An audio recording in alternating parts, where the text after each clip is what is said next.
मनीष गर्ग, भोपाल। मध्य प्रदेश के जिला पंचायत और जनपद पंचायत के उपाध्यक्षों के अधिकारों को राज्य सरकार ने बढ़ा दिया है।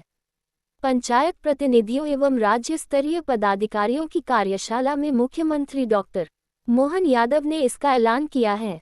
मुख्यमंत्री ने कहा कि जिला पंचायत और जनपद पंचायत के उपाध्यक्षों द्वारा स्कूलों में किया जाने वाला निरीक्षण अब रिकॉर्ड में दर्ज होगा। उनके द्वारा दर्शाई गई कमियों को जिला कलेक्टर दूर करेंगे। सीएम ने कहा, सरपंचों को 25 लाख तक के कामों का अधिकार दिया गया है। इस दिशा में और काम किए जाएंगे। आत्मनिर्भर पंचायत बनाने की दिशा में कदम। भोपाल के कुशाभाऊ ठाकरे कन्वेंशन हॉल में पंचायत प्रतिनिधियों व राज्य स्तरीय पदाधिकारियों की कार्यशाला आयोजित हुई। इस कार्यशाला को संबोधित करते हुए मुख्यमंत्री डॉक्टर मोहन यादव ने कहा कि पंचायत के माध्यम से मूलभूत कामों पर विशेष रूप से ध्यान देने चाहिए। देश की आत्मा ग्रामीण अंचल में है। ऐसे में बड़े लक्ष्य हासिल करने के लिए आजादी का शताब्दी वर्ष कैसा होगा। ऐसे में 2047 तक चरणबद्ध रूप से जिला पंचायत कैसे आगे बढ़े, इस पर काम किया जा रहा है। पंचायतों को अधिकार संपन्न बनाकर चुनी हुई। ये प्रयास पिछले वर्ष 23, 24 और 25 जुलाई को शुरू हुआ था। उसकी ये पुनरावृत्ति है, आज दूसरा वर्ष है। इस कार्यक्रम के मुख्य अतिथि थी 2 वर्षों में जिन्होंने उद्योग को लेकर और ग्रामीण उद्योगों को लेकर जो एक नया विजन मध्य प्रदेश को दिया है, ऐसे हमारे मुख्यमंत्री आदरणीय डॉक्टर मोहन यादव जी का मैं हृदय से स्वागत और अभिनंदन करता हूं। मंच पर उपस्थित मंत्रिमंडल में मेरी सहयोगी माननीय राज्य मंत्री आदरणीय श्रीमती राधा सिंह जी, इस सदन में उपस्थित सभी जिला पंचायत के सम्मानीय अध्यक्षगण, मंच पर उपस्थित हमारे विभाग की प्रमुख सम्मानीय दीपाली रस्तोगी जी, हमारे पंचायत के डायरेक्टर, प्रधानमंत्री सड़क के हमारे सीईओ, आजीविका मिशन के हमारे डायरेक्टर और एक और नीचे बैठे हैं अभी अन्य सभी अधिकारीगण, जिला पंचायत के उपाध्यक्षगण, जिला पंचायत के सीईओ, कुछ जनपद के चुनिंदा महानगर के आसपास के जनपद के हमारे सीईओ, अध्यक्ष, वहाँ से संबंधित ग्राम पंचायतों के सरपंचगण जो महानगरों के आसपास के हैं। इस बार इस सम्मेलन में 3 दिन के लिए हमने अपने सरपंच संघ के पदाधिकारियों को भी इसमें आमंत्रित किया है। सचिव संघ के 10 प्रतिनिधि और जीआरएस के 10 प्रतिनिधि, वो भी 3 दिन तक इस कॉन्फ्रेंस में भाग लेंगे। मैं आज इस सदन में विभाग का मंत्री होने के नाते आप सबका हृदय से स्वागत करता हूं, अभिनंदन करता हूं। कुछ जिले के कलेक्टर्स भी यहाँ पर उपस्थित हैं जिन्होंने महत्वपूर्ण कार्य किया है। मित्रों, मैं सिर्फ माननीय मुख्यमंत्री जी के अभिनंदन के लिए यहाँ खड़ा हुआ हूँ, लेकिन एक बात मुझे लगती है कि हम क्यों बैठ रहे हैं। ये सवाल आपसे भी पूछा जाता होगा, आपके मन में भी आता होगा कि हम क्यों बैठ रहे हैं। और मुझे लगता है कि इस व्यवस्था को, जिसको कभी गांधी, लोहिया और दीनदयाल जी ने ग्रामीण विकास के बारे में जो अवधारणा इस देश की राजनीति में दी, अगर स्वदेशी विचार की दृष्टि से हम देखें, चाहे वो राजनीतिक विचार हो, चाहे वो आर्थिक विचार हो, चाहे सामाजिक समरसता का विचार हो, उसमें पंचायती राज को अहम माना गया। लेकिन बाद में कानून बना। जब तक कानून नहीं बना था तब तक पंचायतों के लिए सरकार की तरफ से कोई भी आर्थिक प्रबंधन नहीं था। कानून बनने के बाद विकास के नाम पर हमको धन मिलना शुरू हुआ। पहले समाज और सरकार बराबर की हिस्सेदार थे। आधा पैसा समाज इकट्ठा करता था और आधा सरकार देती थी। जनभागीदारी का ये मॉडल भारत की परंपरा का मॉडल था। लेकिन जैसे ही हमको ये अधिकार मिले तो उसके बाद में एक नई बहस शुरू हुई अधिकार और कर्तव्यों को लेकर। और वो बहस नहीं रही, वो कई बार संघर्ष बन गई। हमारा अधिकारी, हमारा जिला पंचायत का अध्यक्ष और जिला पंचायत का सीईओ, अगर उसके बीच में समन्वय नहीं है तो कभी किसी भी पंचायती राज की सफलता की आप कल्पना नहीं कर सकते। कल के दिन, दूसरे दिन जनपद के अध्यक्ष, जनपद के सीईओ होंगे, तीसरे दिन जिला पंचायत के सदस्य होंगे। हम अपने कर्तव्यों के निर्वहन में कहां तकलीफ पाते हैं? हम एक दूसरे पर आरोप लगाएं, ये तो रास्ता नहीं हो सकता। कहीं ना कहीं हम दोनों जिम्मेदार हैं, ये सच्चाई स्वीकार करना पड़ेगी।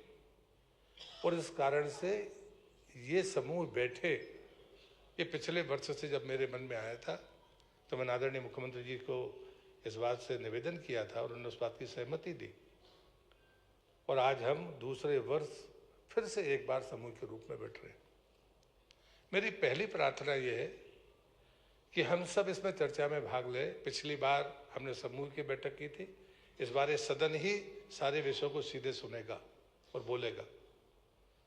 फॉर्मेट भी ये बदला है कि अब मंत्री पहले नहीं बोलेगा, पहले आप बोलेंगे, मंत्री उसको समाधान के तौर पर कुछ कह सकता है तो वो कहेगा। मुद्दे वही है कि शहर के पास की पंचायतें हों, जनपद के क्षेत्र जनपद हों, उनके काम करने का जो सेमी अर्बन कॉन्सेप्ट है उसको हम इम्प्लीमेंट कैसे करेंगे? हमारा सचिव तो उस लायक नहीं रखता अधिकार। जो काम नायब तहसीलदार और तहसीलदार का है वो सचिव नहीं कर सकता। सेस कलेक्शन का मामला हो, आश्रय निधि को इकट्ठा करने का मामला हो, ये ऐसे वित्तीय मामले हैं जिनके बारे में हमें मिलकर सोचना ही होगा। और इसलिए मुझे लगता है कि एक अलग बहस चलती है कि विधायक हैं, सांसद हैं, उनके हस्तक्षेप है। हस्तक्षेप नहीं हो सकता, इसमें टकराहट जनप्रतिनिधियों में नहीं हो सकती है। जिसके जो अधिकार की सीमा है उसमें वो काम करे तो कोई समस्या नहीं है। एक असेंबली का कोई मेंबर है तो उसको सम्मान मिलना ही चाहिए। अन्यथा पूछ लिया जाता है कि सांसद जी कैसे आ सकते हैं, सांसद का प्रतिनिधि कैसे आ सकता है। हमारे पास में अगर सदन में वो अधिकार हैं तो यदि कोई जनप्रतिनिधि आता है तो उसे तो सम्मान मिलना ही चाहिए।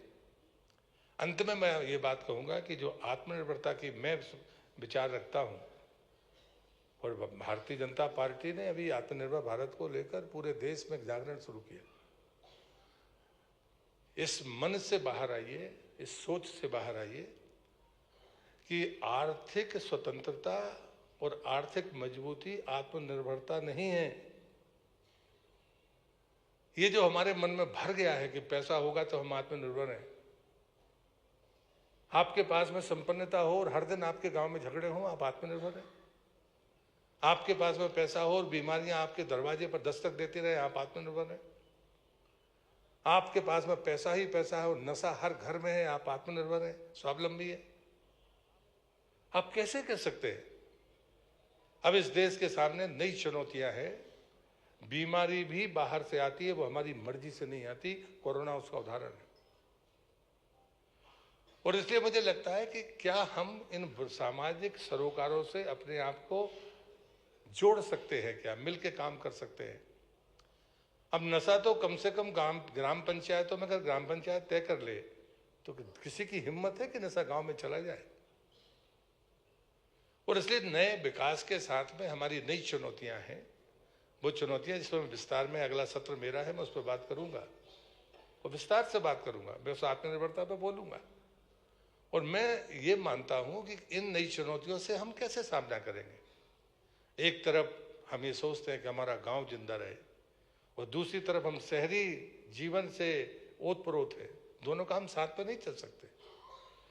मैं देश भर के तमाम राज्यों में गया हूं, देश के बाहर भी गया हूं। स्टैंडिंग कमेटियों में मैं वर्षों वर्ष उसमें रहा हूं। विदेश में गांव का मतलब है कि एक मुख्य सड़क होगी, बाकी सड़कें नहीं होंगी, लेकिन ड्रेनेज सिस्टम होगा, स्वच्छता का तरीका होगा। गांव को गांव रहने दो, फिर उसको शहर बनाने की गलती मत करो। अगर शहर बनाते हो तो शहर की तरह सोचना होगा। फिर ग्रे वाटर मैनेजमेंट कैसे करोगे, बाकी चीजें कैसे करोगे, और ये सब कुछ पैसे से होंगे ऐसा मैं मानता नहीं हूं। अभी भी ढेर सारे उदाहरण होंगे, बहुत सारी स्लाइड चली होंगी, बहुत सारी स्लाइड चलेंगी। इसलिए मेरा इस सदन से यही प्रार्थना है, उद्देश्य बड़ा साफ है, उद्देश्य एक दूसरे की आलोचना करने का नहीं है। आप इस सच्चाई को स्वीकार करिए। मैं मंत्री के नाते जिम्मेदारी के साथ ये बात कह रहा हूं। अगर गतिरोध है तो कहीं ना कहीं हम दोनों जिम्मेदार हैं। कोई कम ज्यादा हो सकता है, लेकिन कोई कहे कि एक पक्ष जिम्मेदार है, सिर्फ ब्यूरोक्रेसी जिम्मेदार है, मैं इस बात को मानने तैयार नहीं हूं। हाँ, दोनों को तय करना होगा कि यदि हम वित्तीय प्रबंधन बढ़ाना चाहते हैं तो अगर हम जनप्रतिनिधि बने हैं, हम जैसी भी परिस्थिति में बने हों, लेकिन अगर हम जनप्रतिनिधि हैं तो हमको ये तय करना होगा कि स्वावलंबन में मैं कैसे मजबूती दूंगा। और मैं हमेशा कहता हूं, कितने पैसे आते हैं आपके पास? भारत सरकार का 15वां वित्त, मनरेगा, राज्य सरकार का 5वां वित्त, वो भी मुख्यमंत्री जी की कृपा से इस बार ज़्यादा हो गया तो पैसा दिखने लगा। इसके पहले 19 करोड़ थे, इस बार उन्होंने 6,000 करोड़ दिए तो कुछ चीज़ें दिखने लगी हैं। लेकिन अभी भी चीज़ें कितनी हैं? देश की स्वतंत्रता के 78 वर्ष हो गए और उसके बाद भी हमारे गाँव में, पंचायतों में मरघट की ज़मीन नहीं है। ये बात मुख्यमंत्री जी ने 1 साल से ज़्यादा पहले कही थी, जिसको हम लोग अब टास्क के रूप में ले रहे हैं। आप कल्पना करो, बिना मरघट के कोई समाज, कोई तंत्र पूरा हो सकता है क्या? उस पर जमीनों पर कब्जे हैं, कौन हटाएगा? सरपंच तो नहीं डंडा लेकर, लेकिन बता तो सकता है। मतलब एक उदाहरण दे रहा हूं कि ऐसी ऐसी चीजें हैं। और इसलिए हम जो लोग बैठे हुए हैं, हम इस बात के लिए बैठे हैं कि हम सैचुरेशन पर जाने की स्थिति में हैं। सड़क पहुंच गई तो अब लोग खेत सड़क की बात करते हैं, तो खेत सड़क की भी लिमिट होगी। हम सैचुरेशन पर जा रहे हैं, फिर भी कोई गैप बचा हुआ है। जैसे उदाहरण के लिए जनमन योजना आई, ट्राइबल्स में इतने वर्षों से काम हुआ, ट्राइबल का पैसा आया, लेकिन बैगा, सहरिया जाति जो मूवमेंट करती थी, जो जिसको कभी कम संख्या में जो लोग रहते थे, जिनकी आबादी छोटी थी, वो आबादी के कारण सड़क से दूर रहे, नहीं जा पाए।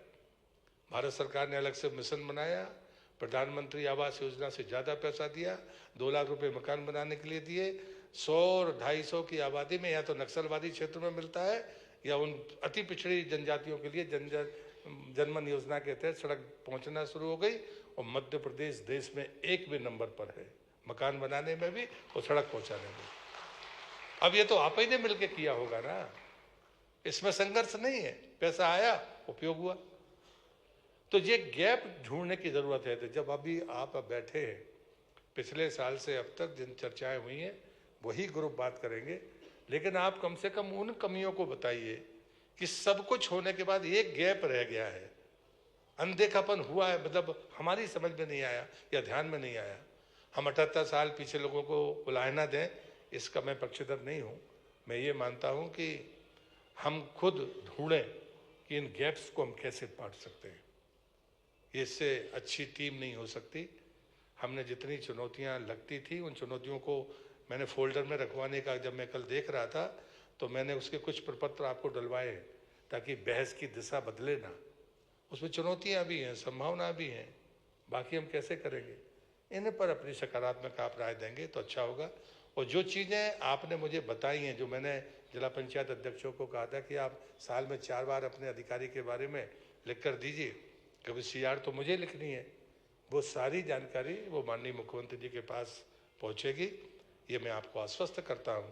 और जो आपने राय दी है, ऐसी एक भी राय नहीं है जिसकी मैंने अनदेखी की हो, ये मैं आपको जिम्मेदारी के साथ कह सकता हूं। और हमने जो बाकी जनप्रतिनिधि हैं, उनको जो संगठन है, चाहे वो DRS हों, सरपंच हों, सचिव हों, उनको इसलिए बुलाया कि बैठकर सुनिए कि 3 दिन में हम कहाँ पहुँचेंगे। अब इसमें जनपद सदस्य और सरपंच ऐसा सेगमेंट है जो छूट गया था, लेकिन मैं जैसे ही नदी उद्गम के यात्रा में राज्य में गया तो मैं जिस जिले में गया, मैंने वहाँ सरपंचों से सीधे संवाद किया।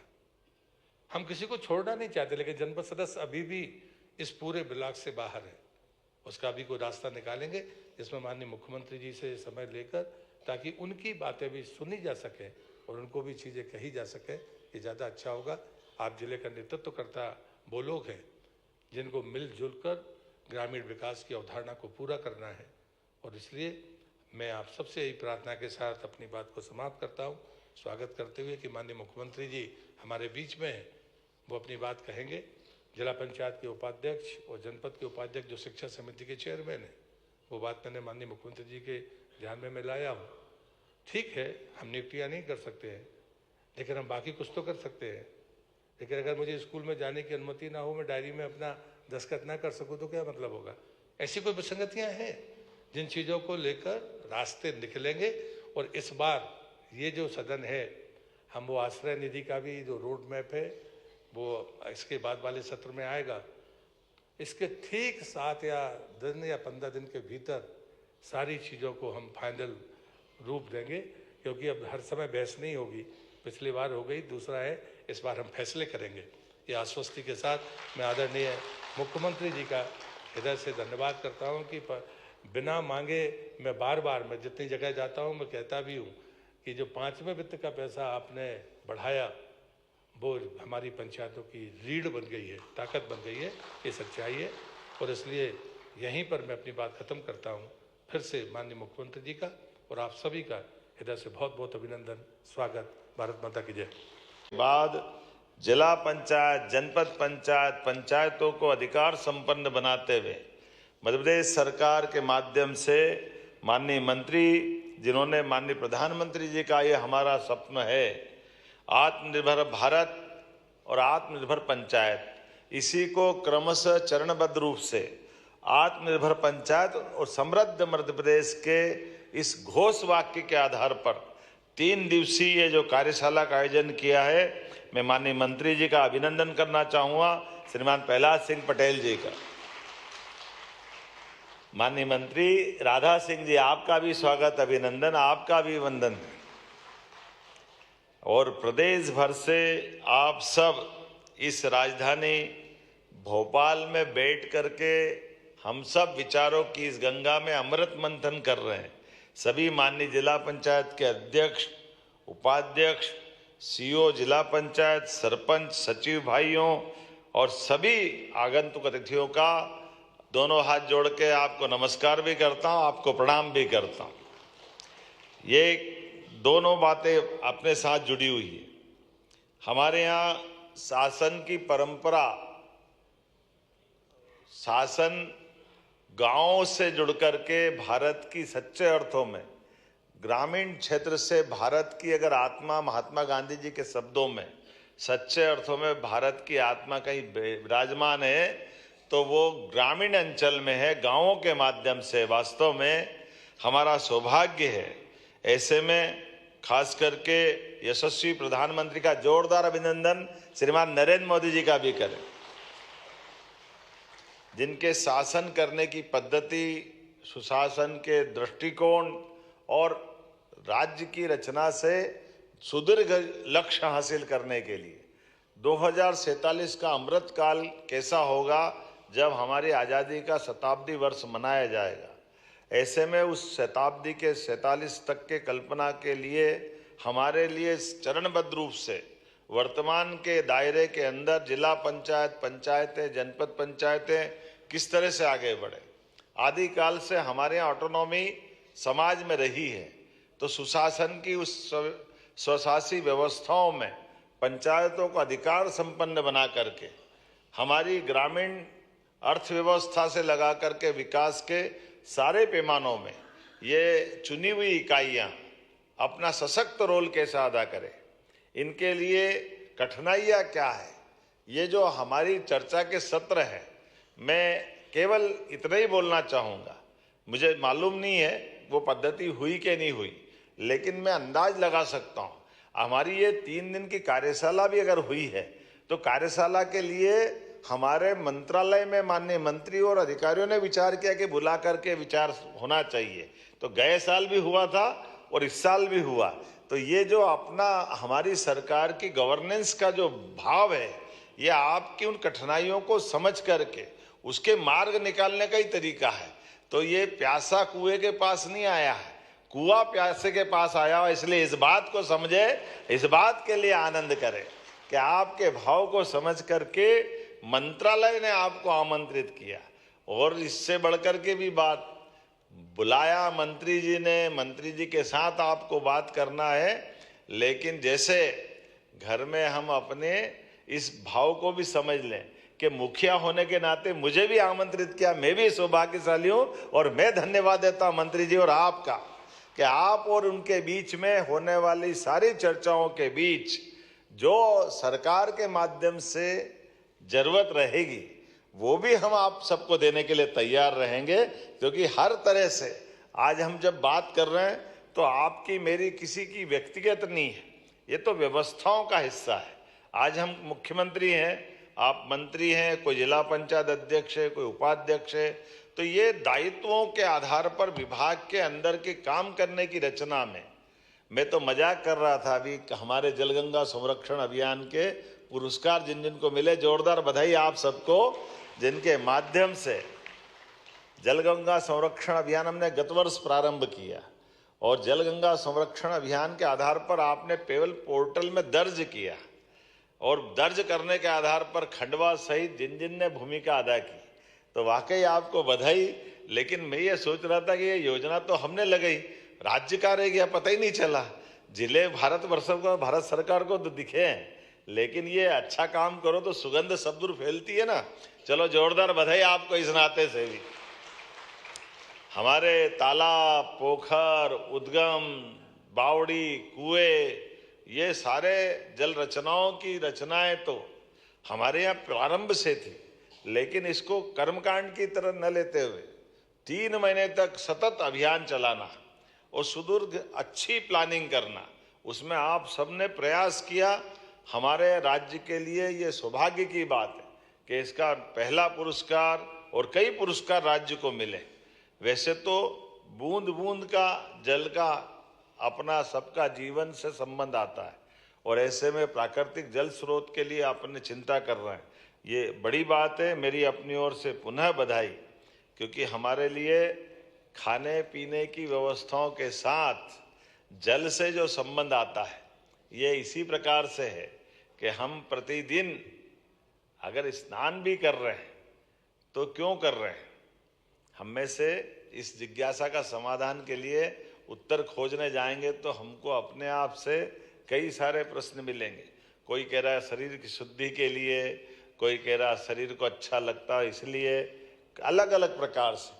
लेकिन सनातन संस्कृति के माध्यम से जल से मनुष्य का संबंध, हमारी सबकी पृथ्वी पे उत्पत्ति अगर हुई है तो जल जीव के रूप में हुई है, तो हमारे एक तरह से इस लौकिक जगत के हमारे माता पिता की भूमिका से भी पहले भूमिका प्राण के रूप में आत्मा अगर आई है तो जल से आई है। इसलिए जल सदैव सबको आकर्षित करता रहता है। जल से हमारे अपने जीवन के संबंध का, निराशा का दौर हो, आनंद का क्षण हो, जल के पास जाते ही आपको एक अलग प्रकार की एहसास होता है। और केवल वहाँ नहीं, हमारे यहाँ तो मेंटल हॉस्पिटल भी, ये जो शीतलता के आधार पर ग्रहों की रचना से हमारे ऋषि मुनियों के जमाने से चंद्र ग्रहण, सूर्य ग्रहण तो हमने सुना है, लेकिन अमावस पूनम में भी अगर ये हमारे ग्रहों के आधार पर चंद्रमा का आकर्षण जो है वो उस तरह से है कि ज्वार भाटा भी आते हैं तो अमावस पूर्णिमा को ही आते हैं। और मेंटली हॉस्पिटल वाले भी अपने यहाँ ज़्यादा मरीज आने की संभावना मानते हैं तो इन तिथियों के आधार पर ही मानते हैं, क्योंकि जो जल की रचना में अगर केवल वहाँ नहीं, एक वेद वाक्य जत पिंडे तत् ब्रह्मांडे, जैसा पिंड है वैसे ही ब्रह्मांड है।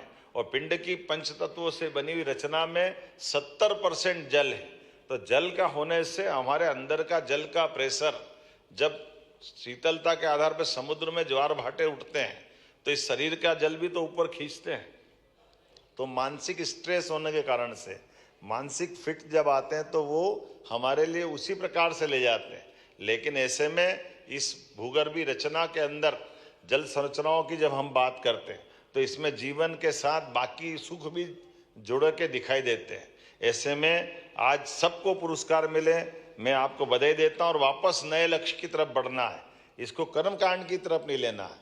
दोबारा फिर जलगंगा संरक्षण अभियान की आप अच्छे से प्लान करें और अच्छे से बढ़ाएं।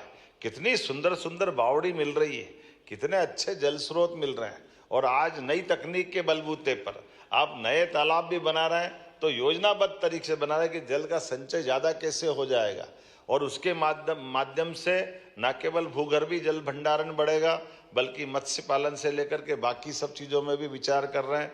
एक बगिया माँ के नाम से लेकर कई प्रयोग हुए हैं, इसकी भी बधाई देना हो। और जैसा कि माननीय मंत्री जी ने कहा है कि हमने कहा कि पंचायत के माध्यम से कई सारी जो मूलभूत चीज़ें हैं उन मूलभूत चीज़ों पे जरूर ध्यान देना चाहिए। मुझे तो इस बात का आनंद है कि जब हमने अपनी तरफ से सरकार के माध्यम से सरपंचों को 25 लाख तक का खर्च करने का अधिकार दिया है, तो ये भी तो अच्छी बात हुई कि नहीं हुई। हमारे अपने लिए जोरदार ताली वाली बजा करके पंचायतों के सरपंचों को 25 लाख का ये जो अधिकार देने का मतलब ये शुरुआत है, और भी बहुत सारी बातें होगी। लेकिन जब मैं अभी माननीय मंत्री जी से बात कर रहा था तो आपने कहा कि ये उपाध्यक्ष हो जिला पंचायत के या जनपद के, ये शिक्षा समिति के अध्यक्ष तो है, लेकिन ये स्कूल में जाते तो कोई इसका जाना न जाना कोई महत्व नहीं रहता है। तो हमने कहा इसमें क्या बड़ी बात है, तो आज से दे देते, घोषणा कर देते कि हमारे जिले के उपाध्यक्ष और जनपद के उपाध्यक्ष जब जाएंगे तो उनका निरीक्षण न केवल लिपिबद्ध होगा बल्कि वो सार्थक भी होगा। ये अधिकार संपन्न कराते हैं, उनको ये अधिकार देंगे ताकि इसके माध्यम से उस शिक्षा संस्थान में वो कोई कमी देखते हैं, किसी बात की तरफ रेखांकित करते हैं, तो जिला कलेक्टर, जनपद पंचायत, जिला पंचायत गंभीरता से लेकर के उनके दौरों को सार्थक बनाएंगे।